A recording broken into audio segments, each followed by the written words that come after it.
going to spotlight Rabbi Priesand for not just a moment. And I'm going to welcome all of you. If we don't know each other, I did the very rare thing of adding Rabbi to my Zoom name here for the morning. If you are a Barnert person, you know I'd very rarely have that there, but my name is Rabbi Rachel Steiner, and I am the rabbi at Barnert Temple in Franklin Lakes, New Jersey. And we are thrilled to be here this morning with Rabbi Sally Priesand, and as part of our larger Bergen County Reform congregation celebration of Purim this Shabbat. It was handy that we had this already on our calendar and that we get to join together for this really exciting opportunity to learn with Rabbi Priesand this morning. I'm actually going to do very little introducing and let Rabbi Priesand tell her story. And then at the end of her presentation, there will be an opportunity for us to ask questions. At this moment, I think we're a small enough group that we'll be able to just raise hands and ask questions. If that changes when we get there, I will redirect us. So you're all here already because you know that this year we are celebrating the 50th anniversary of Rabbi Priesand's ordination. She was the first woman to be ordained in North America as a rabbi. And at Barnert, we have been engaged in we've been studying the Women's Rabbinic Network curriculum about sort of how women and women rabbis have already throughout the years shaped Judaism and the Rabbinate and the way we sort of think about all of the roles that we inhabit. And one of the more striking pieces that I'll just note here was that Rabbi Priesand, you, in one of the many letters or articles you wrote that we read as primary source documents, you noted that you did not become a rabbi to change the Rabbinate, at least at the beginning, maybe. And as you and I were chatting, when we were meeting earlier this morning, I was asking about, how, your reflection on how things have changed, even though that maybe wasn't your motivating goal, but that of course it has, and it has made it possible for so many of us to become who we are. And at Barnert, obviously, I am not the first woman rabbi to hang out in this office, and I take none of that for granted. And we are so glad to welcome you here, a fellow New Jerseyan, a little bit down the shore. And even though we, in theory, could be together, it's so lovely to be in this way together and see each other face to face. And I'm going to really actually stop there and let you speak for yourself. And we're so happy to be here this morning. Thank you.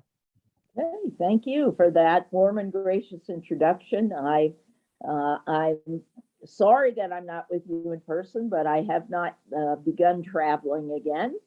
But I am grateful that the gift of modern technology makes it possible for us to connect in this way. I kind of have come to think of Zoom as the silver lining of COVID. Without it, I would never be able to visit so many congregations this year and meet new people. Of course, I know Barnert Temple by reputation. I have known your Rabbi Emerita for a long time and have always admired her creative leadership.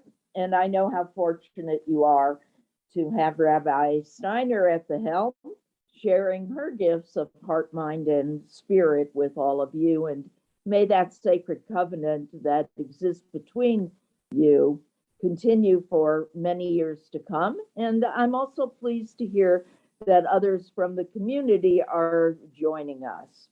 So I say hello to everyone, and especially to any of my colleagues who are with us.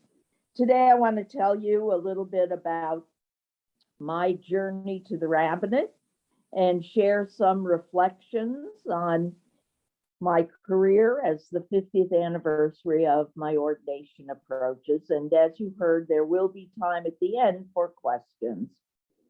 I decided I wanted to be a rabbi when I was 16 years old, and unfortunately, I don't remember why. I do remember always wanting to be a teacher, and so whatever my favorite subject was is what I was going to teach. And one year I was going to be an English teacher, and then a French teacher, maybe a math teacher. And in the end, I decided to be a teacher of Judaism which is what a rabbi really is. Fortunately for me, my parents gave me what I consider to be one of the greatest gifts that any parent can give to a child, and that is the courage to dare and to dream. As a result, I always remained focused on my goal, untroubled by the fact that no woman had ever been ordained a rabbi in America, and determined to succeed despite the doubts I heard expressed in the Jewish community. In those days, as Rabbi Steiner mentioned, I did not think very much about being a pioneer, nor was it my intention to champion women's rights. I just wanted to be a rabbi. Although my parents were actively involved in Jewish organizational life, my family was not particularly observant. We did light Shabbat candles, celebrate Hanukkah with our extended family, and have a Passover Seder to which each of my siblings and I were encouraged to invite a non-Jewish friend to share the festivities and learn a little bit more about Judaism. I can still see my father sitting at the head of our table, reclining on his pillow, leaving the table at the appropriate time to wash his hands, explaining the symbols on the Seder plate, and reading every single word of the Haggadah. My mother, of course, had been preparing for days, making gefilte fish from scratch and fashioning those delicious matzo balls that were especially light and fluffy. One year, my father's business brought him into contact with a Catholic children's home run by a group of nuns. Passover was approaching, and the Mother Superior began asking questions about this holiday, its traditions, and its customs. And before long, my father had offered to conduct a Seder for 52 nuns and the Monsignor, volunteering my mother, of course, to oversee the meal and make enough chicken soup and matzo balls for all the participants. My father read the Haggadah, and the youngest nun recited the 4 questions. My mother, whom we lost just a few years ago at the age of 101, remembered entering the dining room that day and being greeted by a huge sign that said simply, Shalom. Moreover, the nuns presented her with a beautiful 2-tiered silver tray that we continue to cherish. My father died in 1968. I will never forget the kindness of the nuns who, dressed in their traditional garb, came to our home while we were sitting Shiva to remember my father and give thanks for his life. And I'm ever grateful to my parents for teaching us by example that all people are God's children, and we have much to learn from each other. As soon as I began to express more than a passing interest in our religious heritage, my parents made certain to include among my birthday and Hanukkah gifts more Jewish books, often inscribed by my father with a few words of encouragement, a wonderful way to expand my horizons and validate the seriousness of my intention. I grew up in the suburbs of Cleveland, and when I was in the 8th grade, my family moved from the east side to the west side. As a result, my teenage years were spent in a predominantly non-Jewish neighborhood. In fact, my brothers and I were the only Jews in our high school. That made our participation in religious school and youth group all the more essential. We were active members of Beth Israel, the West Temple, a small congregation that taught me important lessons about what it means to be a temple family, and how important in Jewish life is the task of tikkun olam, repairing the world. Although I did not become bat mitzvah, I was confirmed, and I continued my religious education through the 12th grade. As the time for college approached, my desire to be a teacher of Judaism remained firm, and I knew that for me, the best way to do that was a career in the Rabbinate. I applied to the undergraduate program jointly sponsored by the University of Cincinnati and the Hebrew Union College Jewish Institute of Religion. I was accepted, and in 1964, I began my studies. My years in rabbinic school were fraught with challenge. Some members of the college community thought I came to marry a rabbi rather than be one. In fact, I had been dating one of my fellow students for a long time. And one day a professor went up to him and said, "When are you going to do the school a favor, marry her and get rid of her?" My sincerity was often suspect. I was under constant pressure to prove myself. Always, I felt the need to be better and do better than my classmates so that my commitment and my academic ability would not be questioned. Occasionally, I sensed that some people would not be overly upset if I failed. More than once, it would have been easy to drop out, but I persevered because I truly wanted to be a teacher of Torah.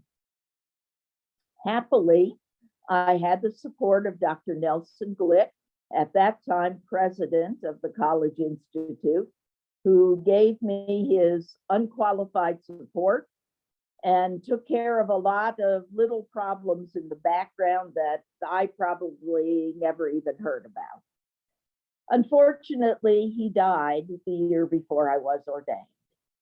But his wife, Helen, a distinguished physician and researcher in Cincinnati, told me that prior to his death, he said there were 3 things he wanted to live to do, and one of them was to ordain me. His vision and his commitment laid the foundation for the ordination of women. And fortunately for me and for all of us, Dr. Alfred Gottschalk, his successor, shared that vision.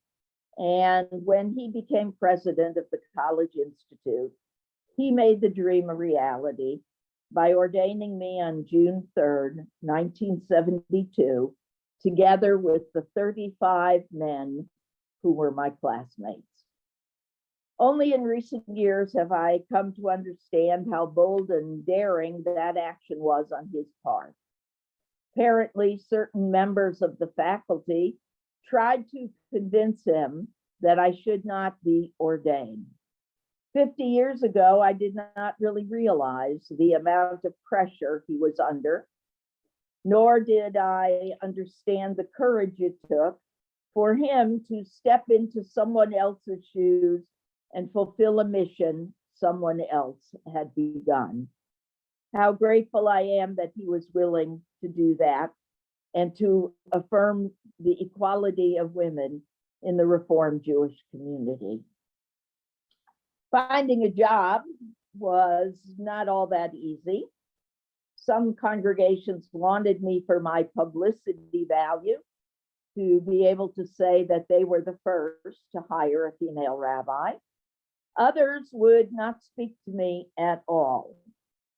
In the end, I was the last person in my class to find a job, but in my opinion, I got the best job of all, assistant rabbi at Stephen Wise Free Synagogue in New York City. It always seemed appropriate to me that I would come to a synagogue with a reputation for social justice and equality.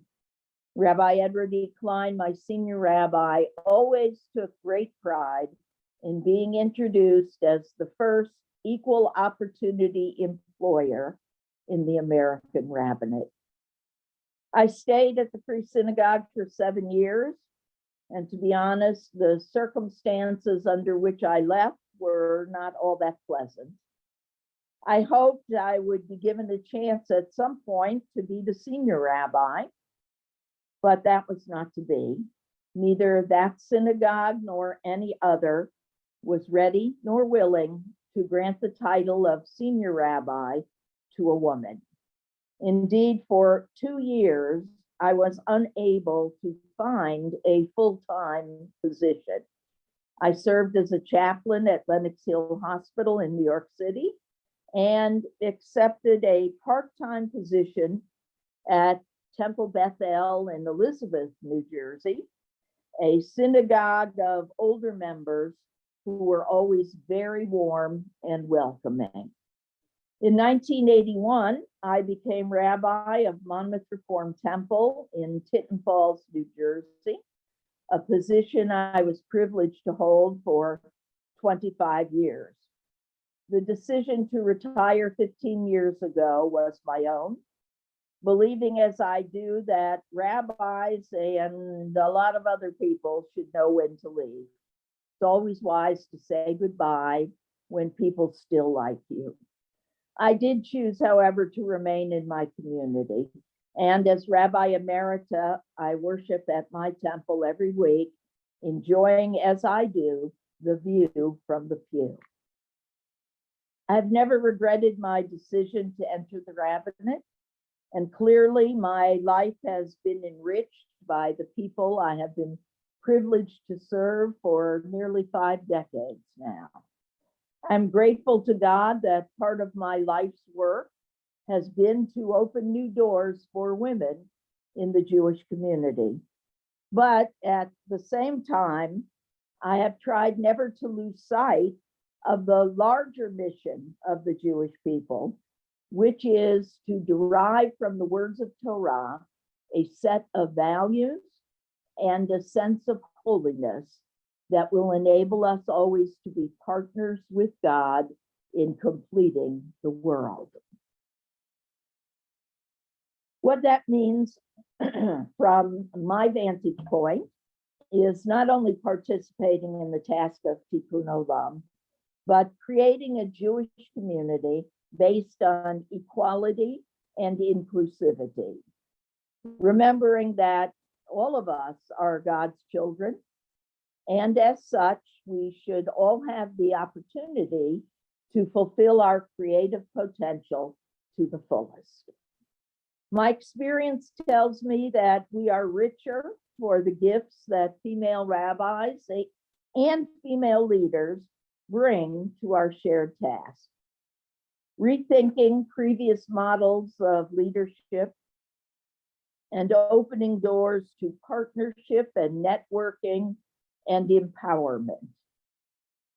Discovering new models of divinity, knowing that God has qualities and characteristics, both masculine and feminine. Training new leaders to be more gender aware by welcoming to our institutions of higher learning respected female scholars able to share with us valuable lessons and insights that are unique to women. Creating new role models and allowing to be heard, often for the first time, the stories of those whose voices have been silenced for too long. The countless number of women who have enriched our people from biblical times on. Surely one of the most powerful lessons we have learned from the civil rights movement is that if you do not see someone who looks like you in a position of leadership, then you begin to feel left out. You have a sense that it cannot be done. We teach our daughters and our sons that everything is possible. There are no limits on what they can achieve, when seeking to fulfill their creative potential and contribute to the vitality of the Jewish people. But sometimes when they interact with the institutions of Judaism, they discover a different message, a message that continues to exist in the larger society of which we are part, a reluctance to believe that women are as competent and capable as men. For decades now, we have been trying to change that attitude in every field of human endeavor: medicine, law, accounting, education, even politics.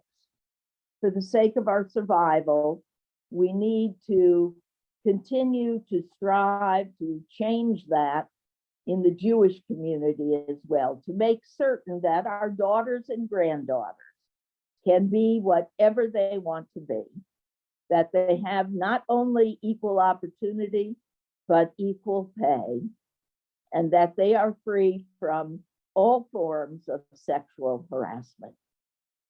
Ordaining women as rabbis has also taught us something about the meaning of success. When I was first ordained, I thought the ultimate goal was to become rabbi of a large congregation. Indeed, as the first woman to be ordained, I thought it was my obligation. In so many different ways, we are taught that bigger is better. But in reality, life is not measured by wealth or power, material possessions, or fame. Life is counted in terms of goodness and growth. Someone once said that our purpose in living is not to get ahead of other people, but to get ahead of ourselves, always to play a better game of life. That is what success is all about. Have we done our best? Are we continuing to grow? Are we affected more deeply today by love and joy and beauty than we were yesterday? Are we more sensitive and compassionate to others? Have we learned to overcome our fears and accept our failures? Have we triumphed over selfishness and bitterness, cruelty, and hatred? Do we count our blessings in such a way that we make our blessings count? That is success. And in the words of Albert Schweitzer, the great secret of success is to go through life as a person who never gets used up. Grow into your ideals so that life can never rob you of them. Now, people often think that I am the first woman rabbi, but in fact, I am the second. Regina Jonas was the first woman in the world to become a rabbi. She studied for the Rabbinate in Berlin, but the professor who was her mentor died the year before she was to be ordained, and the seminary refused to follow through. And that was even though she had completed all the requirements, including a thesis entitled, "Can Women Serve as Rabbis?" She was forced to wait until 1935, when she was ordained privately by Dr. Max Dienemann, president of the Association of Liberal Rabbis in Berlin. At first, she was permitted only to serve in schools, hospitals, and homes for the elderly. But as rabbis began to emigrate or be deported because of the Holocaust, she was invited to preach and fulfill rabbinic duties at various synagogues, gaining a reputation for pastoral work and preaching ability. A few years ago, I had the privilege of visiting Berlin and walking in the footsteps of Regina Jonas with a group of rabbis, historians, and lay people. The trip was the idea of Dr. Gary Zola of the American Jewish Archives. He convinced the United States Commission for the Preservation of America's Heritage Abroad to place a plaque at Terezin in memory of Regina Jonas. And he invited the Jewish Women's Archive and its founding director, Dr. Dale Reamer, to co-sponsor the trip. It was an amazing experience that words cannot really convey. I was quite shaken by the number of similarities between my life and that of Regina Jonas. She did not see herself as a pioneer or a famous person, and neither did I. I just wanted to be a rabbi, and so did she. Both of us shared a similar definition of feminism. That is, all people should be given the opportunity to fulfill their God-given potential to the fullest. Her mentor died the year before she was ordained, and so did mine. In her case, the seminary refused to follow through, even though she had completed all the requirements. In my case, those who tried to stop my ordination were unsuccessful. I was always held to a higher standard, and so was she. And often male rabbis and lay leaders would say to me, "Be patient," a word with which she was also familiar. She did not think a female rabbi should marry and have children. It would be too difficult. And ultimately, I came to the same decision, believing I myself would never be able to do both and do them well. She loved to preach and teach. At Terezin, we found papers with handwritten titles of her lectures, Women and Judaism, Women in the Bible, all the same topics that I and all other women rabbis have been asked to speak about. Before being deported to Terezin, Rabbi Jonas gave her documents to the Berlin Jewish community for safekeeping. Had she not done so, we would know even less than we do now about her life and the significant contributions she made to the Jewish community, which continue to bear fruit even today. Not realizing that I was in effect following in her footsteps, I announced several years ago that I would be donating my documents and my papers to the American Jewish Archives in Cincinnati. And I invited all female rabbis of whatever denomination to do the same, so that those doing research on the history of women in the rabbinate can come to one place and find what they need. When we were in Berlin, we had an opportunity to see her papers, which had remained hidden until the fall of the Berlin Wall, which is why so many people never heard of her. We were overwhelmed with emotion when the archivist brought out this tiny box of papers, all we have left of Regina Jonas, except for those handwritten notes we saw at Terezin. It was at Terezin that we dedicated a plaque in her memory, ensuring that she would never again be forgotten.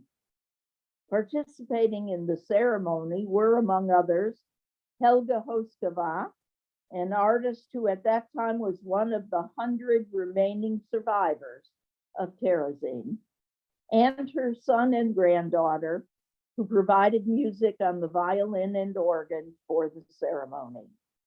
I will never again hear Kol Nidre without remembering their rendition. Helga's story reminds us that God enables ordinary people to do extraordinary things, and that Holocaust survivors triumphed over Hitler by returning to life rather than retreating from it, by having children and grandchildren and knowing that despite the horrors of the Holocaust, there is meaning and purpose in human life. The four firsts, Rabbi Sandy Sasso of the Reconstructionist movement, Rabbi Amy Eilberg of the Conservative movement, Rabbi Sarah Hurwitz of the Modern Orthodox movement, and I, representing Reform, participated in the ceremony at Terezin. Each of us read a passage written by Rabina Jonas herself.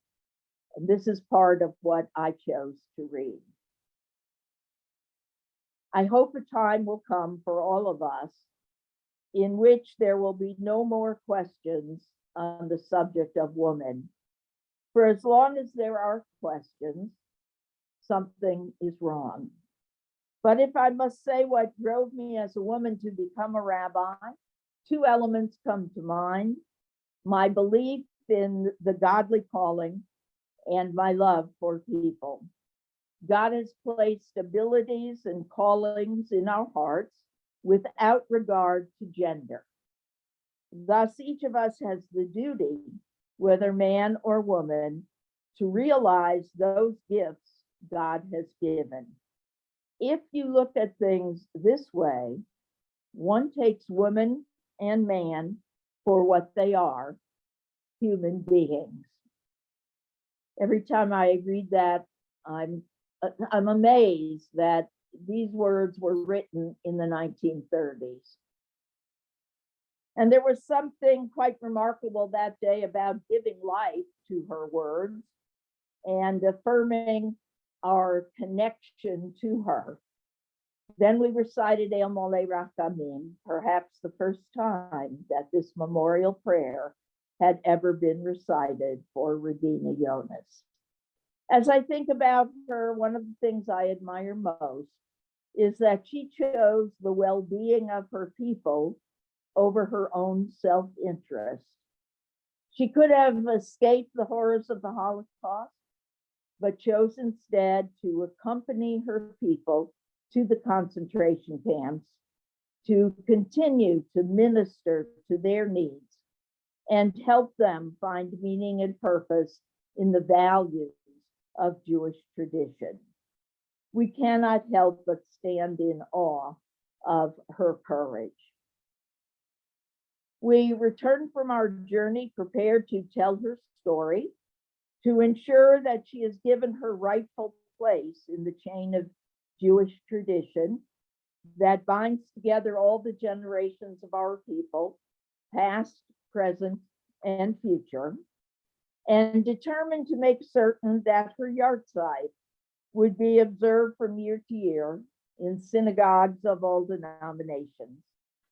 The actual date of her death is unknown, but with the help of the Holocaust Museum in Washington and Yad Vashem in Jerusalem, we determined that she was taken from Terezin together with her mother on October 12, 1944. Her name appears on the transport list, and arrived in Auschwitz 2 days later on October 14, 1944, where it is assumed that she was murdered that very day. We never heard anything more about her. That day happened to be Shabbat Bereshit, the first Shabbat of the year when we begin reading Torah all over again. So we have chosen Shabbat Bereshit as the date of her yahrzeit. And we hope that next fall you will join us in saying Kaddish for her. Thank you for the opportunity to share her story. I like to think that whenever we do, we bring honor to her memory. I conclude now with some words of wisdom that came about a few years ago when I was asked to contribute to a book edited by Molly Mazier called "If I Only Had 5 Things to Pass On from My Life, They Would Be." Unfortunately, I don't think the book was ever published. I was sorry because I really wanted to hear what other people said.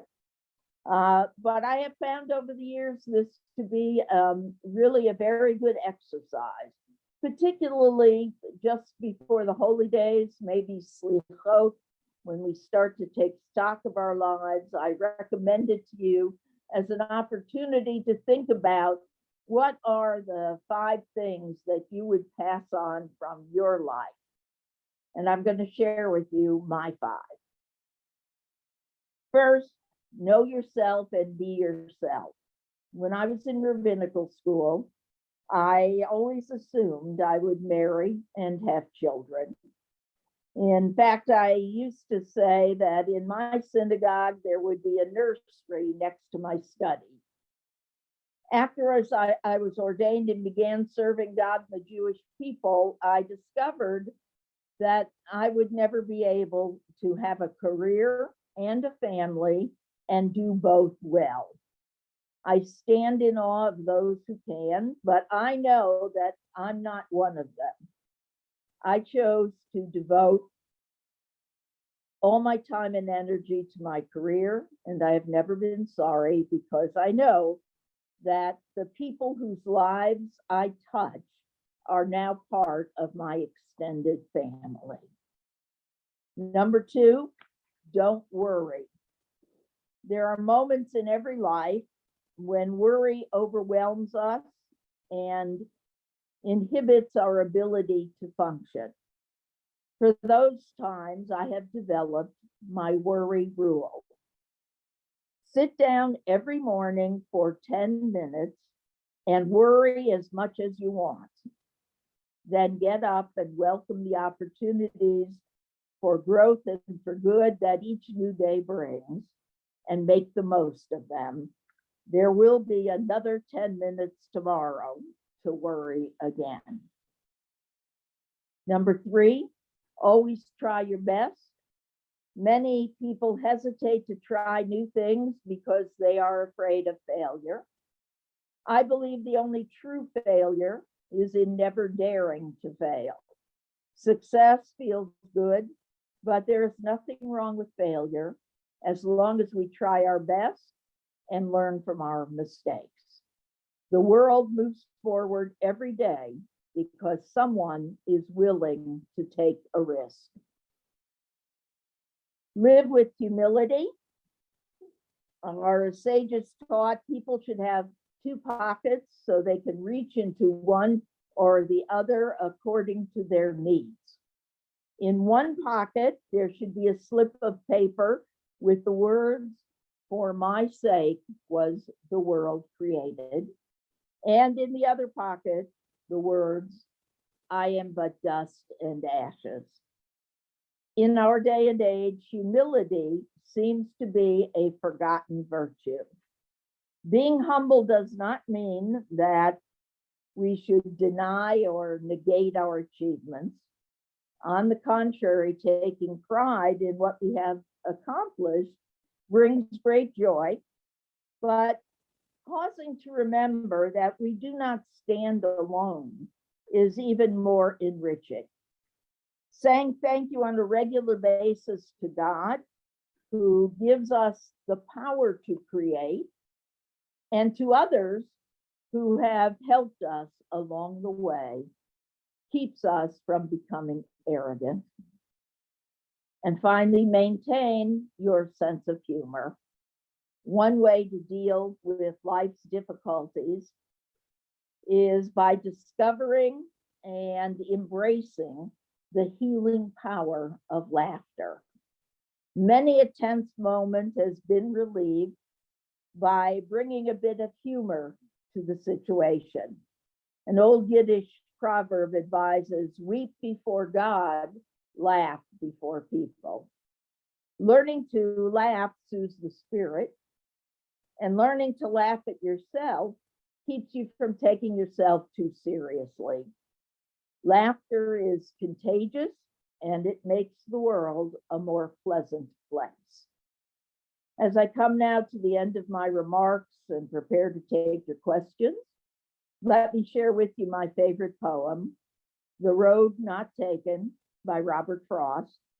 which pretty much sums up the way I feel about my life.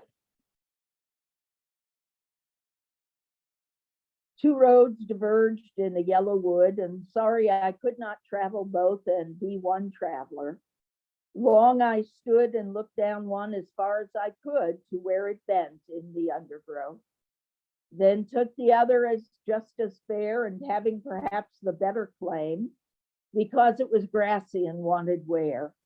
Though as for that, the passing there had borne them really about the same.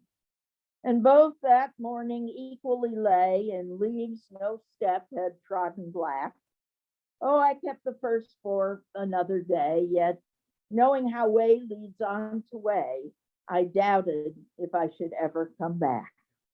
I shall be telling this with a sigh, somewhere ages and ages hence. Two roads diverged in a wood, and I took the one less traveled by, and that has made all the difference. Thank you so much. I am ready for your questions. Rabbi Priesand, well, I'll conclude later, but I just want to say thank you. This is like, this is really such a gift. Thank you. All right. I think we're going to do digital hands, friends, because there are a small enough but large enough number of us to have a conversation and questions. If you don't know how to use your digital hand, I know the Barnert folks do. I think there's like a reactions button on the bottom of most people's screens right now. All right, you got it. Stephen Becker, good morning. Don't forget to unmute when you ask your question, and please otherwise stay muted until then. Good morning. Rabbi Priesand, your generosity of your time and your teaching is a gift to us. And thank you so much for being with us today. I had the pleasure of meeting you at one of the URJ biennials, and that was a gift. And I also happen to have graduated Brandeis University with Amy Eilberg. And she would not remember me particularly well, but I certainly do remember her. And as one of the early members of the Barnert Temple, which is the oldest congregation in the state of New Jersey, as you, I think, know, we also had besides Rabbi Frischman, of course, but we also had Rabbi Helga Newmark as assistant rabbi to us, who was as for those people who may not know, the first female Holocaust survivor who was ordained as a rabbi. So the Barnert Temple has quite a tradition of amazing women, and you've now graced us with that. I'm going to tell you a very quick story, and then I'll move on. When our two daughters were young, we attended an out-of-town bar mitzvah. And you may have heard stories like this throughout your career, but as our daughter turned to me at one point and saw a male rabbi on the bima, she said, "Oh, can men be rabbis too?" And it was because of our experience having known only female clergy. And so my question to you is, now that we have a granddaughter, what do you see as the challenges for her in things that need to change for the future in the world of Reform Judaism? Well, let's see, I have three things. I hope I remember them all that I want to say. First, you have indeed have had a wonderful tradition of female leadership at your congregation, and because of that, and I remember Rabbi Newmark. I was present at her ordination. She was a wonderful person. I want you to remember that your experience is part of the story of women in the rabbinate. So I hope that you're going to gather materials and give them to the American Jewish Archives so that will be preserved for history. As far as little boys or people wondering if boys can be rabbis, that happens quite often. In my congregation, for most of my 25 years, I had a female cantor. And I used to tell people, please take your children to other synagogues so they can see that men can be rabbis and cantors too. And I'm happy to tell you that our colleague, Rabbi Sandy Sasso, who's known for writing children's books, has just written a book about me. And it's called Sally Open Doors. And it ends with a little boy coming up to me and asking if boys can be rabbis. So it will be out probably in May, and we're very excited about it. As for what the Jewish community needs to do in the future, the first thing that comes to mind is the fact I was surprised to know that female rabbis are generally not compensated as well as male rabbis. And that's, I'll tell you why that surprised me, especially because I know that when we fight for equal pay in the larger community, for the equal rights men, all of those things, Jews would be in the front of the line protesting and trying to get it done. So why would we allow it not to be done in the Jewish community? The Women of Reform Judaism and the Women's Rabbinic Network are working very hard to change all of this, and working on other things like family medical leave. In honor of this 50th anniversary, the Women's Rabbinic Network has started the Rabbi Sally J. Priesand Fund for Equity in Jewish Life. That's an endowment fund that will help us continue to move forward. I hear stories all the time when congregations where there's a male rabbi and a female rabbi, that the male rabbi is called Rabbi Schwartz and the female rabbi is called Sally, or Rabbi Sally maybe. That I think it's very important to give the same respect. So the Jewish community has to work on that as well. There are a lot of times in Jewish life where there's a panel sponsored and it's an all-male panel. We have to make certain that we invite women to serve on those panels too. And of course, I'm sure that you know about the sexual harassment, sexual assault, bullying, discrimination, all of the things that we have finally brought to the public. It's out in the open. All of our organizations have taken the step, rightfully so, of investigating, and we have to make certain that they do the right thing so that none of that happens in the Jewish community anymore. So those are some of the things that I see as challenges in the future. Thank you. Cheryl. I have two questions.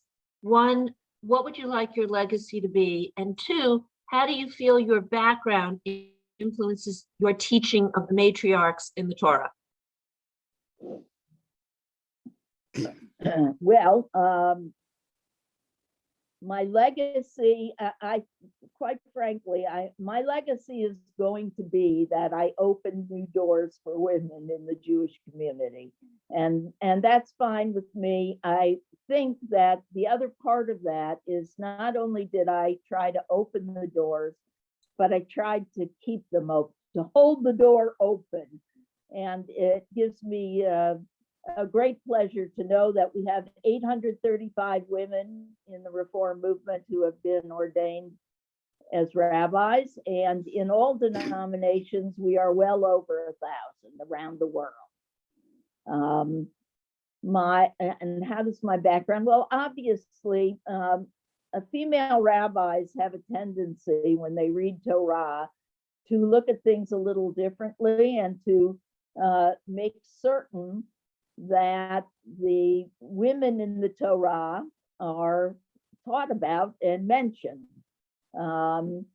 they're, they have equal roles to those of men. And quite frankly, when I was in rabbinic school, so for my whole career, one of my favorite stories is about the daughters of Zelophehad. Their father died, and well, first of all 5 of their names are mentioned in the Torah, which so often doesn't happen. And their father had no son, and so they were going to lose the inheritance. And they came forward and said to Moses, look, we think that we deserve the inheritance. And Moses went to God, and God said yes. One of the things I like about that story is that God agreed there should be justice. And that to me is also very important. The main lesson is change comes about when people who are being discriminated against demand it. They did it, things changed. That's what we have to do. And, lots of times people in the early days didn't think I was very much of a feminist. That isn't true, because I think there are 2 kinds of feminists. There are people like Gloria Steinem, who we very much admire, who are out there speaking. And then there have to be people like me who I did it.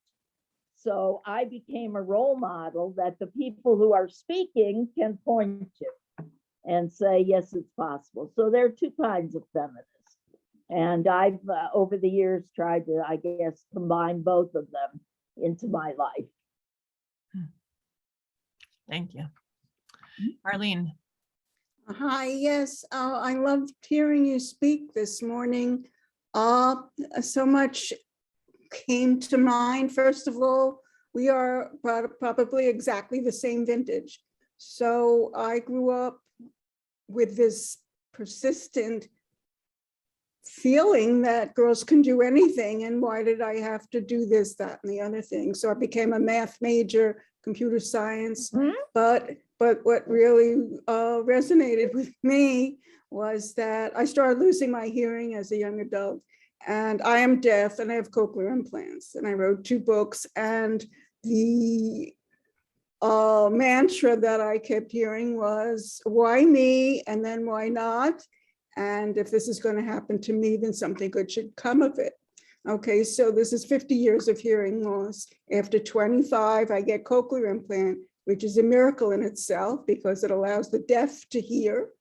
And yesterday, I had volunteered to do a presentation to one of the hearing loss chapters in California, no less. You could do anything with Zoom.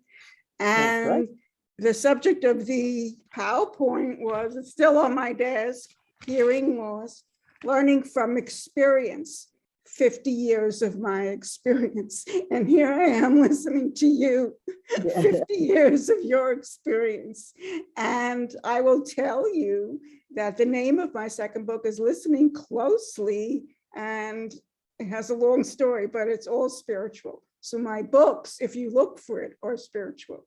So I don't even know where to begin. We should just get together and chat, because we are definitely on the same wavelength. So thank you so much for coming to speak to us. It's really been amazing. Thank you. Thank you. Thank you for sharing your story. And listening closely is something that we should all learn to do.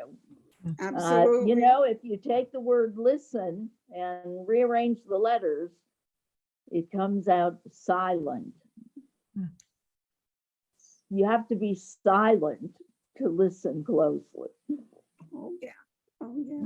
Well, if let me give me the few moments here. The listening closely, I attended a sisterhood pool party several months after getting my first cochlear implant, because I had not been able to socialize previously. And I took that opportunity to go. I could speak with people once again. So I bought raffle tickets at that event, and probably more because I was making up for lost time. And I won one or two things. One of them was a box of note cards that said, listen closely. And the illustration was a nautilus shell, which is in the shape of a cochlea. Well, I nearly dropped the box, okay? Told everybody at the sisterhood, look what I just won. It was like crazy. So my advice forevermore was, yes, listen closely. So it was really a pleasure. I'm sure we could speak for hours. So. Thank you so much, Arlene. Janet. Rabbi Priesand, I am so grateful that my great aunt, who was a member of the Free Synagogue, took me to Shabbat services when you were leading the service one Friday night, and enabled me to see the possibilities that were out there. And it was between college and grad school, and I was also able to see my possibilities, and we're about of the same vintage. And it's really been a delight to see the inspiration that you have been to me and to others as we look back at 50 years of our lives. Thank you. Thank you very much. Cheryl, I see you have your hand up again, but I'm going to ask a question first, since you already got to ask a question, if that's okay with you. And if anybody else has a question, you're welcome to raise your hand or put it in the chat. Rabbi Priesand, we earlier this year, we had a session during Torah study with Yael Kanarek, who is one of the sort of minds and hearts and souls behind Torah Ta.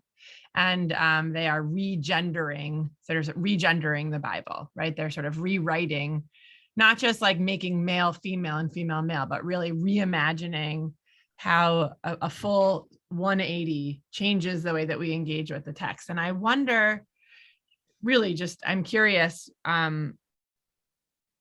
whether that has been something that you have spent, that you wish you had, or you could, or you're interested in, like whether the sort of default gendered male, nature of Hebrew, as it is with many languages, has been part of how you have interacted with our tradition. I think we have people in our community who rightly want, now having been a people who have been using male gendered Hebrew forever, to switch, right? Just to say, like, for X amount of time, we're gonna make it equal and do everything in the feminine, which, I'm not saying we're doing that, but in our Torah study group, we do offer the female gendered version of our prayer first for a study of Torah.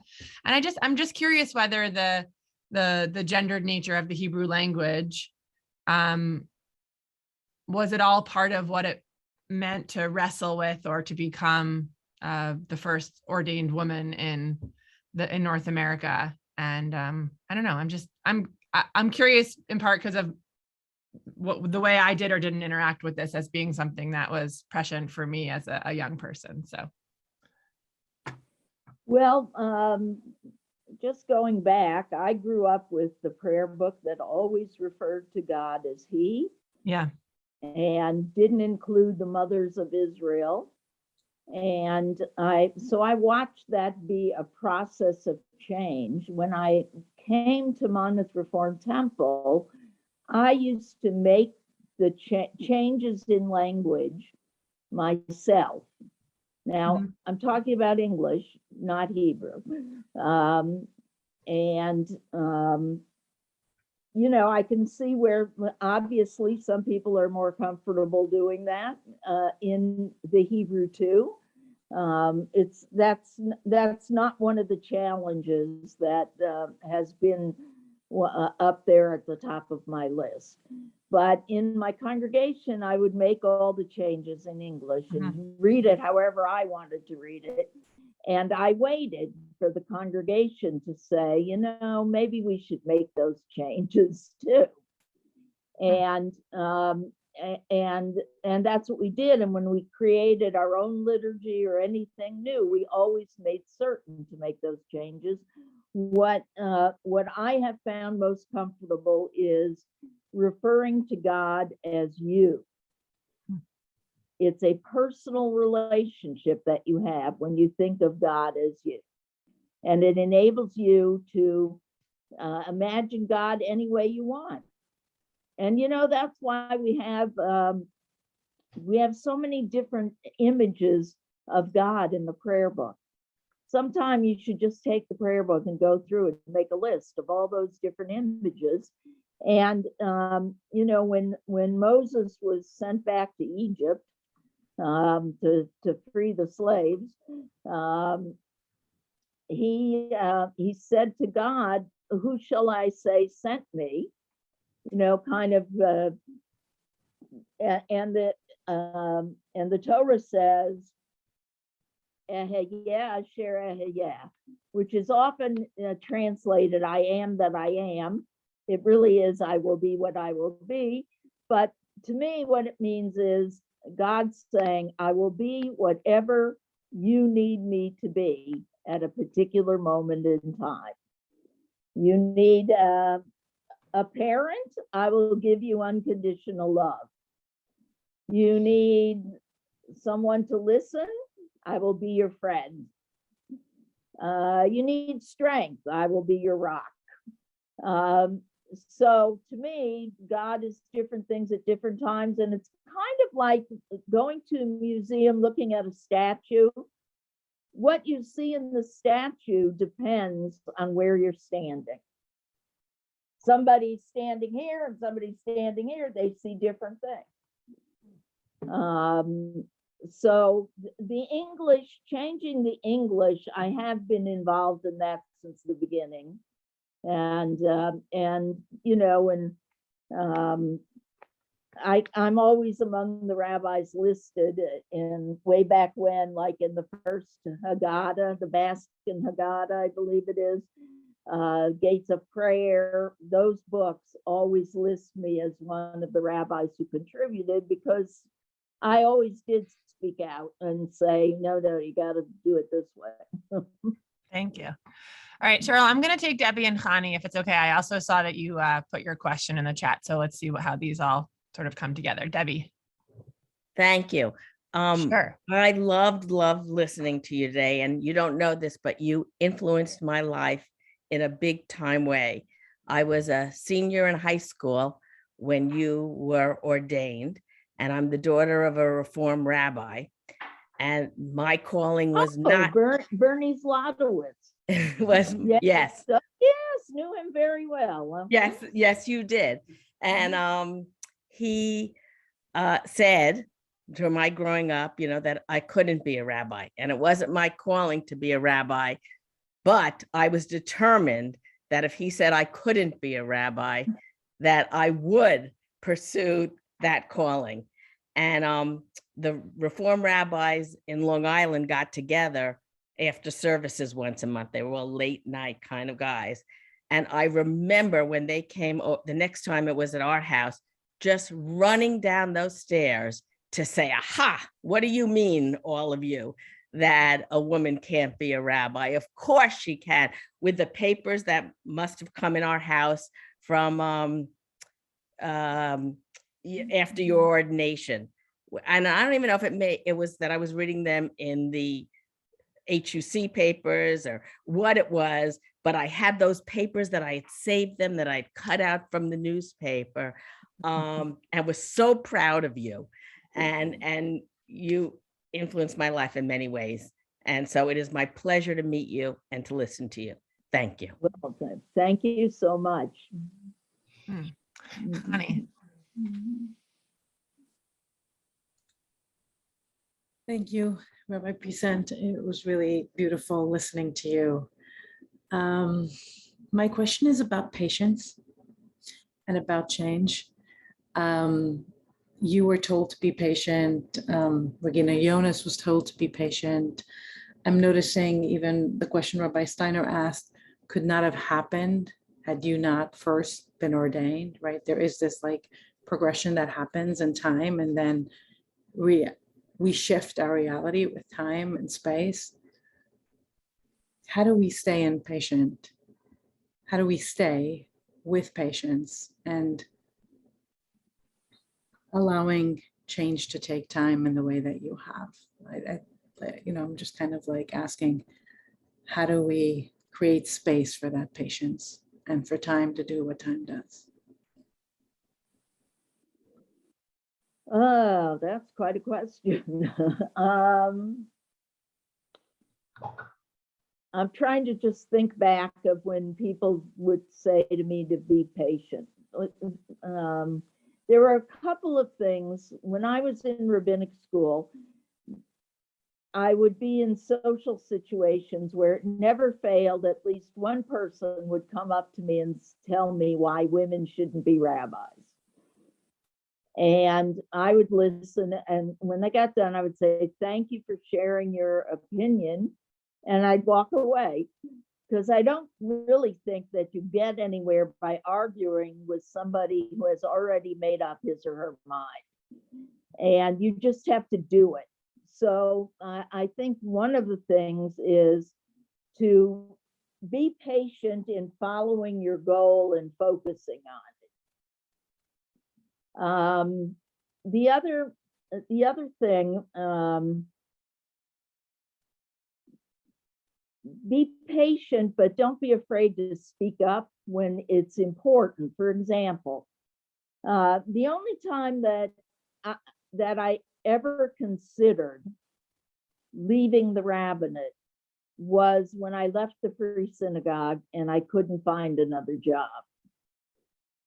And I had a private meeting with what was then called the Placement Commission. I walked into the room and there were 16 men around the table. And I said, I hope you understand that you're part of the problem. So you have to still be saying things. You kind of, it's not a question of arguing and everything. I, at that time, wrote a scathing article for Reform Judaism magazine. I took it to Rabbi Malcolm Stern, who was the placement director. He read it. He said, you cannot publish this. If you publish it, your career will be over. And he said, but you said a lot of important things, and I'm going to write the article for you. And he sat down right in front of me and wrote the article. We used typewriters in those days, right in front of me. And you also, you can't fight things totally by yourself. You have to find other people who are going to help you along the way. And but patience is still a good virtue. You shouldn't just throw it out the window. It's good virtue. Yeah, but it sounds like part of what happened with you was you had people within the movement willing to fight. I wonder about what happens how do we create change in spaces where they don't want that to happen? Right? Because there was a part, I'm sure, of the reform movement that didn't want that to happen, right? But there were some who did. Well, you see, in my case, there weren't a lot of people fighting for it to happen. One of the things that we have to remember is that it was a decision of Nelson Glick as the president of the College Institute. The union and the CCAR had nothing to do with it, even though 100 years ago, the CCAR agreed that women should be rabbis. But it took 50 years before I was ordained.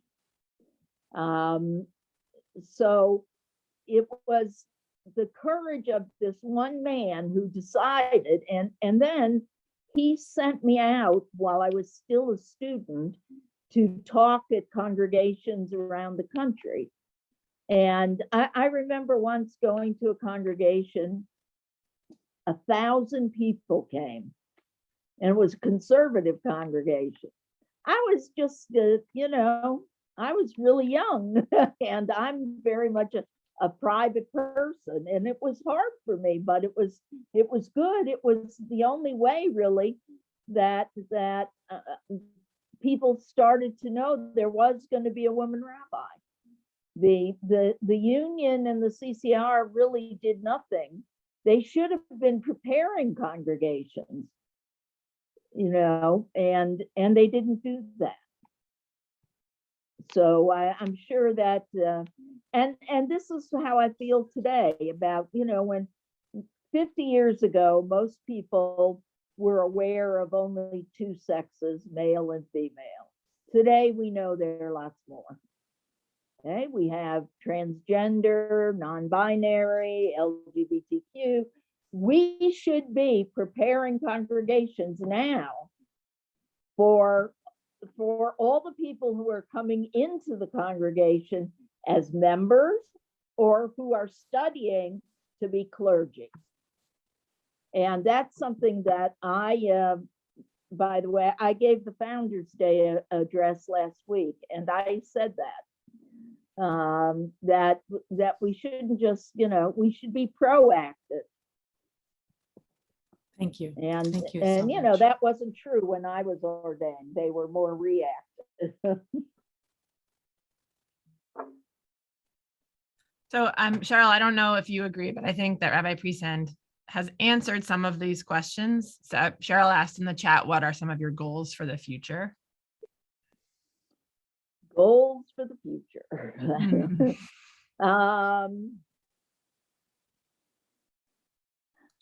I have spent most of my time after I retired. Frankly, I was going to retire and write a book. And I have two hobbies, abstract watercolor and photography. And I was going to do some of that. And I didn't learn how to say no. And I immediately got on several boards in my community. And I didn't really do the things that I wanted to do, but I started traveling around the country before COVID and telling my story and the story of Regina Jonas. I think it's very important for people to know about her. And otherwise, I don't know. I don't think I have a lot of specific kinds of goals. I've been busy. I haven't just been sitting around, but sometimes I think I wouldn't mind sitting around with my dog. I have a very cute Boston Terrier. His name is Zeke. He has a mind of his own. And as soon as he sees me set up the Zoom, he goes back to bed. He's in the bedroom. So he at least doesn't disturb anything. Beautiful. Rebecca. Good morning, Rabbi Priesand. Hi. So here we are this morning talking about your, 50 years ago being ordained and opening doors. And in today's world, we look at classes at, HUC that are more than 50% made up of women, a marked change from where we were 50 years ago. But I'm curious as to your thoughts on why maybe we've gone from no women to now more women actually, taking the step to become rabbis. And if there's anything that we need to do to maintain a balance of making sure we have space for both, even though I know no one ever asked about making space for both when it was all men. That was never a concern. But now you see people that voice that concern over how do we maintain a balance so we don't completely tip in either direction again. Well, sometimes historically speaking, when women enter a profession, it is devalued and men go elsewhere. So this isn't the first time that's happening. And frankly, I kind of feel that that's a man's problem. that it has something to do with them. We need to be concerned in our congregations. For example, I would never allow, except on Sisterhood Shabbat, I would never allow all women to be on the bima. Because of the fact that there was a female rabbi and a female cantor. And like I came out once on the holy days, we had lay people sit on the bima. I came out to line everybody up and I said, wait a minute, these are all women. We can't do that, because it sends a message that you don't want to send. You want to make certain that men are still very welcome in the synagogue and that they feel welcome. But part of it is they really have to make the decision. And I don't know that we're ever going to get, I don't know how to make men feel that they should still be rabbis and cantors. I really don't know how to do that. But you're certainly right that there are more than half in our rabbinic school are women. So I'm sorry that I don't have a magic wand to be able to solve that problem. Thank you. Jane, I think maybe this will be our last question as we sort of near the 11 o'clock hour. Thank you very much, Rabbi. It was wonderful listening to your story. I just want to make sure that I understand. How long did it take for you to become a senior rabbi? I mean, because you were at the Barnert Temple for 25 years. Yes, at Barnert Reform Temple. I was at the Free Synagogue for 7, and then 2 years in Elizabeth, and then I came to MRT, and I was the only rabbi. I chose not to.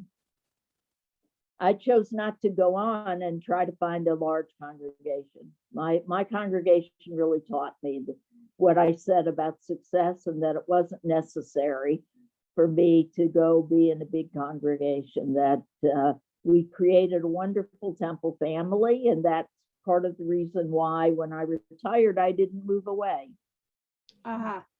Okay. And I'm just curious. I know you, Cheryl asked you about what you're looking forward to. Is there anything that you regret? Do you have any, in the words of Frank Sinatra, you did it your way, but you might have a few regrets. I'm just wondering. Actually, I really don't. Okay. I've been extremely fortunate. I went to HUC to be a congregational rabbi, and Monmouth Reform Temple enabled me to be that, and to be that for a long time, and now to be the Rabbi Emerita.